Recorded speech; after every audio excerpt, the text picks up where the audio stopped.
Hello students, I am Ashwini Pandey. I am from Shavani ITI. Today topic is ferrous and non-ferrous metal in workshop calculation and science subject. Okay, students हमें आज ferrous and non-ferrous metal की study करना है. अब ये ferrous metal and non-ferrous metal actually होता है क्या वो हमें देखें. तो हमारा जो इसमें टॉपिक है टाइप्स ऑफ मेटल, ठीक है. उसके पहले हम लोग ने मेटल की डेफिनेशन क्या होती है, मेटल की प्रॉपर्टीज क्या होती है, मेटल के यूजेस किस प्रकार से किए जाते हैं, इसके बारे में हम लोग ने पहले स्टडी कर चुके हैं, बराबर. तो अभी हमें जो पढ़ाई करनी है ये टाइप्स ऑफ मेटल की. तो कैसा होता है कि हमें मेटल कहाँ से प्राप्त होते हैं, हमें मेटल जो प्राप्त होते हैं ये निसर्ग से प्राप्त होते हैं, नेचर से प्राप्त होते हैं, ठीक है. जब नेचर से प्राप्त किए गए तो उनकी क्वालिटी गुणधर्म के आधार पर मेटल को दो भागों में विभाजित किया गया. मेटल को कितने भागों में विभाजित किया? दो भागों में. एक आता है फेरस मेटल, एक होता है फेरस मेटल, ठीक है, एंड दूसरा होता है non ferrous metal.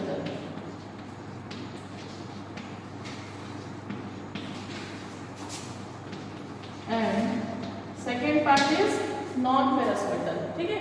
Types of metal में कितने टाइप होता है? फेरस एंड नॉन फेरस, यानी जितने भी निसर्ग में धातुएं पाई गई है उनको दो भागों में विभाजित किया गया, एक फेरस मेटल में, एक नॉन फेरस मेटल में. तो फेरस मेटल होता क्या है एंड नॉन फेरस मेटल क्या होता है, उनके गुणधर्म क्या होते हैं, इसके बारे में हम लोग आज स्टडी करेंगे. तो फेरस मेटल यानी क्या? ऐसा धातु जो खनिजों से प्राप्त हो. ऑब्वियसली धातु है तो सब खनिज में से ही प्राप्त हो रहे हैं. ऐसा धातु जो खनिजों से प्राप्त होगा और उन धातुओं में सबसे अधिक मात्रा, उन धातुओं में सबसे अधिक मात्रा आयरन एंड कार्बन की होगी.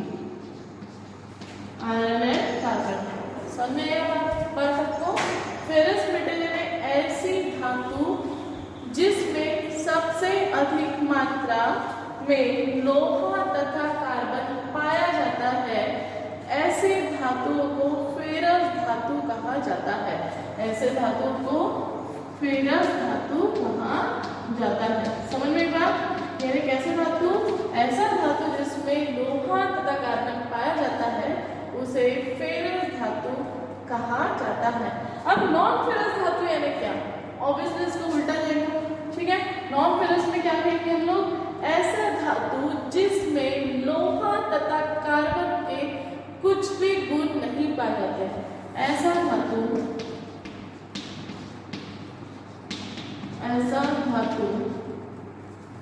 जिसमें लोहा तथा कार्बन के कोई भी गुण नहीं पाए जाते, उसे कौन सा धातु कहेंगे हम लोग? नॉन फेरस मेटल कहेंगे. कौन सा धातु कहेंगे? Non ferrous metal. तो आपको इसके जो बेसिक है उसका आपको समझ में आएगा कि हम लोग ने जब धातुओं को पाया गया तो अब एक्चुअली लोहा और कार्बन के बेस के भी ऊपर क्यों देखा गया? देखिए हमारे जो निसर्ग में जो सबसे ज्यादा धातु पाई जाती है, ये सबसे ज्यादा धातु प्रचुर मात्रा में पाई जाती है लोहे की, ठीक है ना. तो इसलिए हम लोग ने बेसिकली उसको दो भागों में विभाजित कर दिया. फेरस मेटल यानी ऐसी धातु जिसमें लोहा तथा कार्बन पाया जाएगा उसे फेरस मेटल कहेंगे. और नॉन फेरस मेटल यानी क्या? ऐसा धातु जिसमें लोहा तथा कार्बन के कुछ भी गुण नहीं पाए जाएंगे उसे हम लोग नॉन फेरस मेटल कहेंगे, ठीक है ना. अब फेरस धातु में जैसे उदाहरण में, ठीक है ना, उदाहरण के लिए हम लोगों के पास आएगा pig iron, cast iron, wrought iron, ठीक है. Pig iron, cast iron, wrought iron, ये उसके उदाहरण हो गए. किसके? हमारे फेरस मेटल के. किसके उदाहरण हो गए? हमारे फेरस मेटल के, ठीक है ना. ठीक है. अब नॉन फेरस में कौन से रहेंगे? फिर हमारे नॉन फेरस में रहेंगे हमारे कॉपर, एल्यूमिनियम, ठीक है ना। देन उसके बाद हमारा सिल्वर, गोल्ड, इस टाइप के धातु, ठीक है।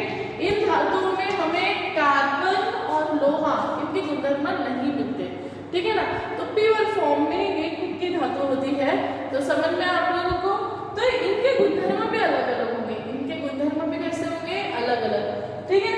तो हम लोग जैसे फेरस धातु की बात करते हैं, तो फेरस धातु में गुणधर्म क्या होंगे, जब लोहा में जंग लगता है, लोहा कठोर होता है, इसे काटा जा सकता है, पीटा जा सकता है, ठीक है ना। तो लोहा एक प्रकार का मजबूत धातु है, ठीक है ना, भंगुर अवस्था में भी पाया जाता है, ठीक है ना। लेकिन नॉन फेरस धातु कैसा होगा, नाजुक होगा, सॉफ्ट होगा, उतना कठोर नहीं होगा, इसको आसानी से काट नहीं सकते, ये गर्म अवस्था में भंगुर होगा, ठंडी अवस्था में एकदम सॉफ्ट होगा, ठीक है ना। और ये सस्ता पाया जाता है, ये महंगा पाया जाता है, तो इस प्रकार के गुणधर्म है। तो ferrous and non ferrous metal को मैं एक बार आपको अच्छे से प्रॉपर्ली रिपीट बताती हूँ, आप अच्छे से समझिए।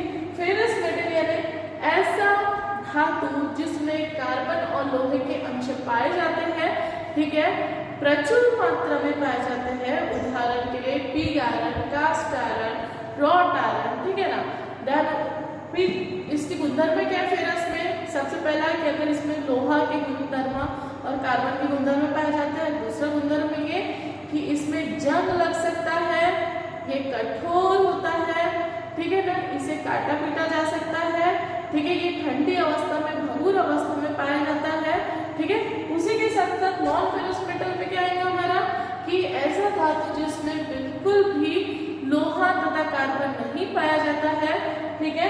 देन उसके साथ साथ इसके उदाहरण मैंने आपको बताया है, copper, aluminium, silver, gold etcetera, बहुत टाइप के इसके नॉन फेरस मेटल होते हैं। ये अलग अलग कलर्स में भी पाए जाते हैं, अलग अलग रंगों में भी पाए जाते हैं, ठीक है ना। इनका उपयोग जैसे हम लोगों को कुछ धातुओं के बर्तन बनाने हैं, कुछ आभूषण बनाने हैं, तो नॉन फेरस मेटल का ज्यादातर उपयोग किया जाता है। ये नेचर से नाजुक होते हैं, बहुत ज्यादा कठोर नहीं पाए जाते हैं, गर्म आप जब करेंगे उसको तो इसमें भंगुर होने की क्वालिटी पाई जाती है। ये महंगा होता है, जबकि फेरस नॉन फेरस मेटल ये बहुत सस्ता होता है। तो आई थिंक आप लोगों को ferrous and non ferrous metal के ये तो समझ गए होंगे बेसिक गुणधर्म, बराबर ना। तो आप ये डेफिनेशंस लिख लीजिए, फिर हम उसके डिटेल में पढ़ाई करेंगे डिफरेंस के बारे में, ओके। तो आप नोट डाउन कर लीजिए।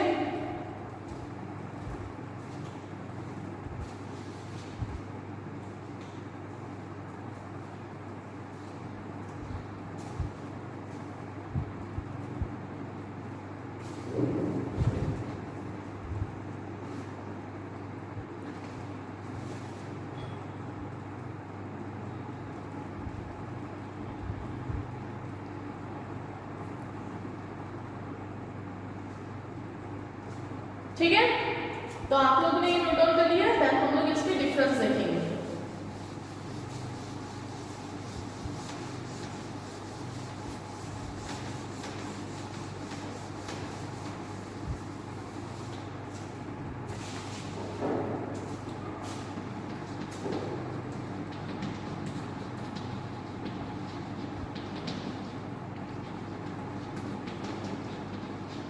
Difference between ferrous and non ferrous metal,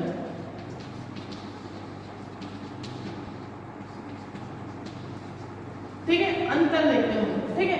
एक साइड में लेंगे हम लोग फेरस, एक साइड में हम लोग लेंगे फेरस। फेरस को हम लोग क्या कहेंगे हिंदी में, लोहा धातु, क्या कहेंगे, लोहा धातु। और इस साइड में लेंगे हम लोग नॉन फेरस,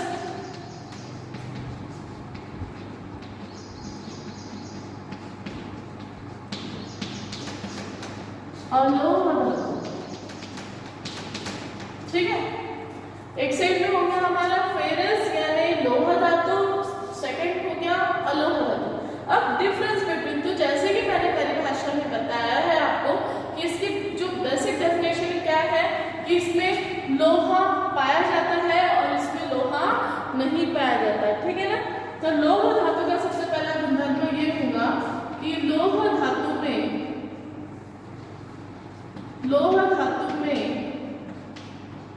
लोहा के गुण पाए जाते हैं, पाए जाते हैं। ठीक है, तो इसके अपोजिट उधर क्या होगा कि इसमें बिल्कुल भी नहीं पाए जाते। ठीक है, अलोह धातु में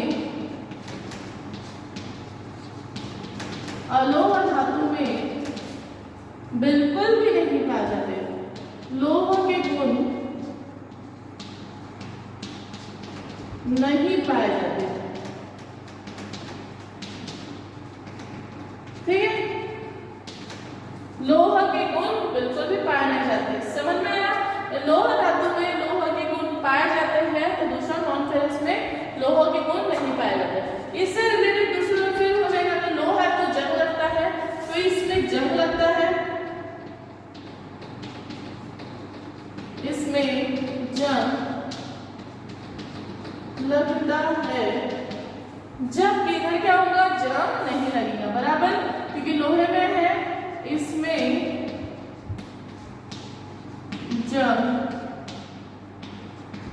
नहीं लगता। समझ में बात? हम लोग ने क्या किया, इसमें लोहा धातु में लोहे के गुण पाए जाते हैं, इस अलोह धातु में लोहे के गुण नहीं पाए जाते। इसमें जंग लगता है और उसमें जंग नहीं लगता। ऑब्वियस बात है, आप लोग को मालूम है कि जब लोहा ऑक्सीजन के साथ क्रिया करता है तो उसमें ऑक्सीडेशन की प्रक्रिया होती है, जिसके कारण हमें उसके ऊपर रेड परत दिखती है, उसी को हम लोग कहते हैं जंग लगना। ओके, देन तीसरा, जैसे कि बाय नेचर आप लोगों को मालूम है कि लोहा कैसी धातु है, कठोर धातु है। लोहा कैसी धातु है, कठोर धातु है, जबकि अलोह धातु कैसी है, नर्म है। ठीक है ना, तो इसमें से हम लोग लिखेंगे लोहा एक लोहा कठोर तथा शक्तिशाली धातु है। बराबर,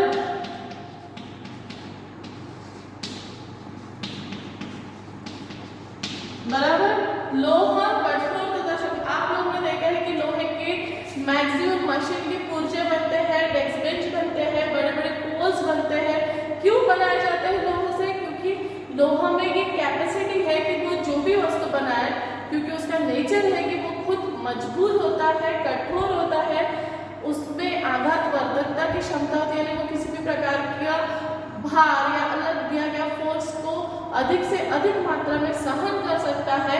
इसलिए लोहा एक कठोर तथा शक्तिशाली है धातु है। जबकि अगर हम लोग इसकी बात करेंगे अलोह धातु की, ठीक है ना, अलोह धातु से आप बड़े बड़े डेस्क बेंचेस नहीं बना सकते हो।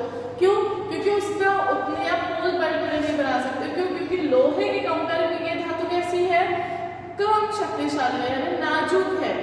ठीक है ना, उसको हम लोग ज्यादा उपयोग कर सकते नहीं है। तो ध्यान में रखिए बात आप लोगों को कि तीसरा पॉइंट क्या है हमारा, कि अलोह धातु कम शक्तिशाली है, यानी नाजुक है, उसी के साथ साथ नरम होती है। कैसी होती है? नरम।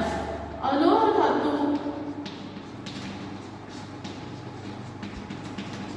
धातु नरम तथा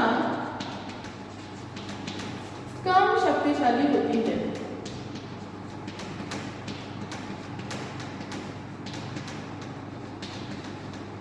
कम शक्तिशाली होती है। बराबर, आप लोग ने डेली लाइफ में ऐसे धातु यूज किए हैं, ठीक है ना, कि जहाँ पे हम लोग को खुद मालूम हो जाता है कि नहीं, हम इसमें कॉपर या एल्युमिनियम से नहीं बना सकते, इसके लिए परफेक्ट धातु क्या है, लोहा धातु है। ठीक है, तो इस प्रकार से हमारे हम 3 गुणधर्म हो गए। देन हम लोग चौथे गुणधर्म की बात करते हैं। ठीक है, अब जो लोहा धातु है ये काले भूरे रंग में पाया जाता है। कौन से कलर में पाया जाता है? काले भूरे रंग में। ठीक है, लोहा धातु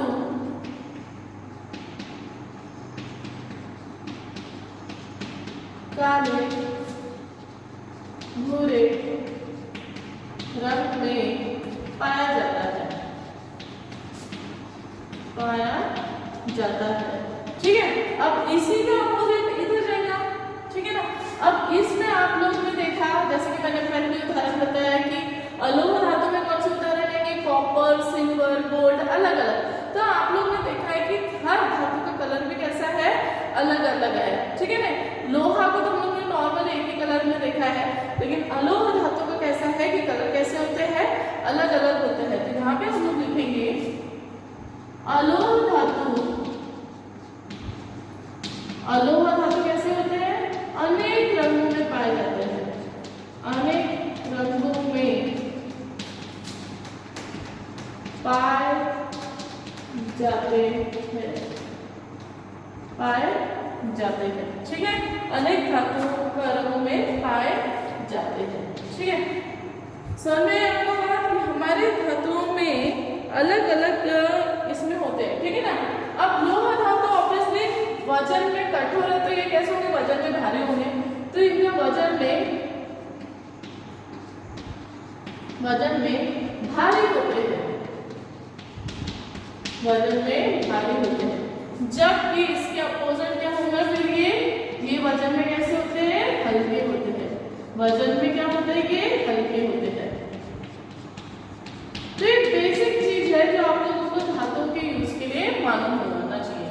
देन छठा पॉइंट हमारा आएगा फिर कि ये सस्ता होता है। लोहा धातु कैसा होता है, क्योंकि मैंने पहले भी कहा आपको, जब मैंने एक्सप्लेन किया तो मैंने कहा है कि लोहा ये जो धातु निसर्ग में बहुत अत्यधिक मात्रा में पाया जाता है, जिसके कारण इसको कम यानी बहुत सारे देशों में बहुत सारी जगहों में पाया जाता है, जिसके कारण इसकी जो कीमत है ये सस्ती होती है। और जो धातु बहुत रेयर मिलता है, बहुत कम मात्रा में मिलते हैं, उन धातु की कीमत कैसी होती है, अधिक होती है, ठीक है। तो यहाँ पे हम लोग लिखेंगे फिर कि ये सस्ते होते हैं, सस्ते होते हैं। जबकि अलोह धातु कैसे होते हैं, महंगे होते हैं। अलोह धातु कैसे होते हैं, महंगे होते हैं, ठीक है। समझ में आपके 6 पॉइंट। तो आप ये 6 पॉइंट को मैं एक बार रिपीट बताती हूँ, और हमारे 2-3 पॉइंट है जो मैं ऊपर में लिखा के दूंगी, ठीक है। तो आप लोगों को फिर से एक बार 6 पॉइंट रिपीट कर रही हूँ कि लोहा धातु किसे कहेंगे, लोहा फेरस धातु में लोहे के गुण पाए जाएंगे, जबकि नॉन फेरस में लोहे के गुण बिल्कुल भी नहीं पाए जाएंगे, ठीक है। ऑब्वियसली लोहा है तो लोहे धातु में जंग लगता ही है, इसलिए नॉन फेरस मेटल में जंग नहीं लगता। तीसरे पार्ट पे आते हैं हम लोग की धातु। लोहा कैसा होता है, कठोर होता है, मजबूत होता है, आघात वर्धकता होती है, ज्यादा सहन करने की क्षमता, इसलिए ये बहुत शक्तिशाली होता है।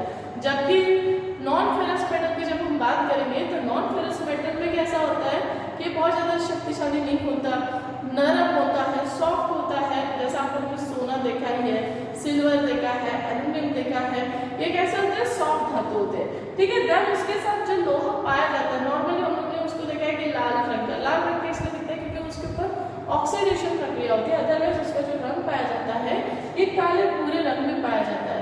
और जब अलोह धातु की बात करते हैं तो अलोह धातु कैसे रंगों में पाया जाता है, अनेक रंग में। सिल्वर का अलग बताया मैंने आपको, गोल्ड का अलग होता है, कॉपर अलग होता है। तो बहुत सारे धातुओं के कलर्स कैसे होते हैं, अलग अलग होते हैं। वजन में कैसे होता है, लोहा धातु भारी होता है, वजन में कैसा होता है, भारी। जबकि वही अलोह धातु वजन में कैसे होते हैं, हल्के होते हैं। बट लोहा प्रकृति में ज्यादा पाने के कारण ये सस्ता होता है, जबकि अलोह धातु कैसे होते हैं, महंगे होते हैं, ठीक है। तो आप ये 6 पॉइंट लिख लीजिए, मैं इसके आपको नेक्स्ट 2-3 पॉइंट और बताती हूँ।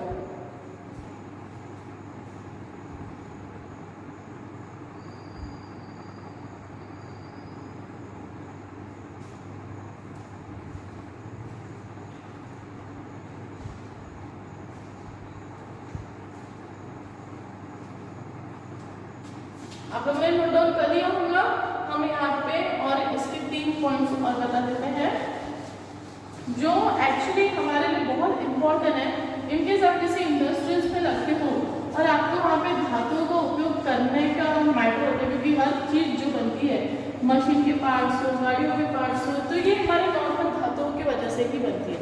तो हमें ये गुणधर्मों का कहीं ना कहीं उपयोग होते रहता है, ठीक है ना। नेक्स्ट 7वां पॉइंट आते हैं हम, ठीक है। इसका गलनांक पॉइंट अधिक होता है, इसका गलनांक बिंदु अधिक होता है।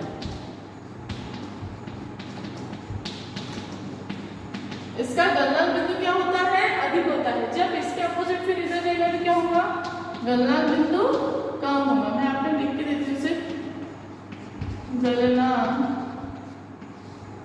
बिंदु कम होगा, कम होगा। बराबर समय बना आप लोगों को कि जब हम फेरस धातु की बात करते हैं तो इसका गलनांक पॉइंट कैसा है, ज्यादा है। गलनांक पॉइंट का मतलब आपको समझा कि हम जब किसी धातु को गर्म करते हैं और गर्म करने के बाद वह धातु पिघल जाती है तो उसको कहा जाता है गलनांक पॉइंट, ठीक है ना।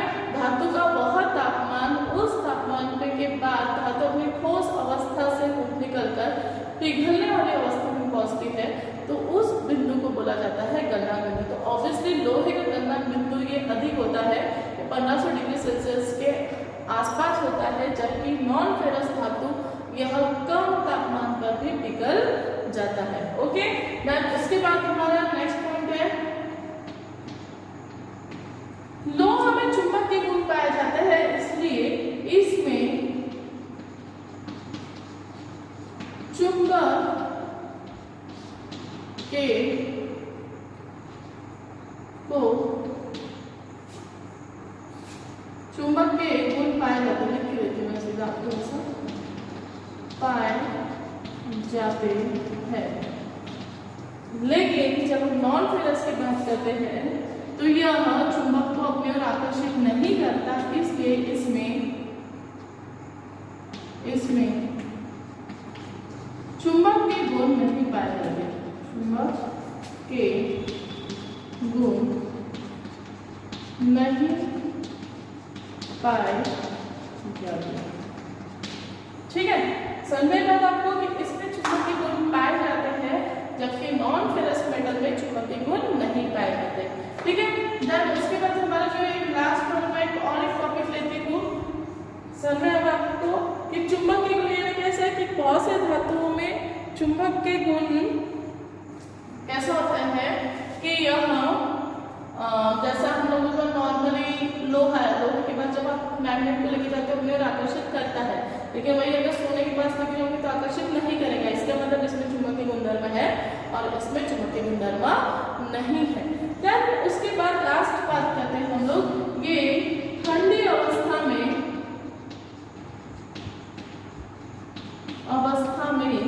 भंगुर होते हैं।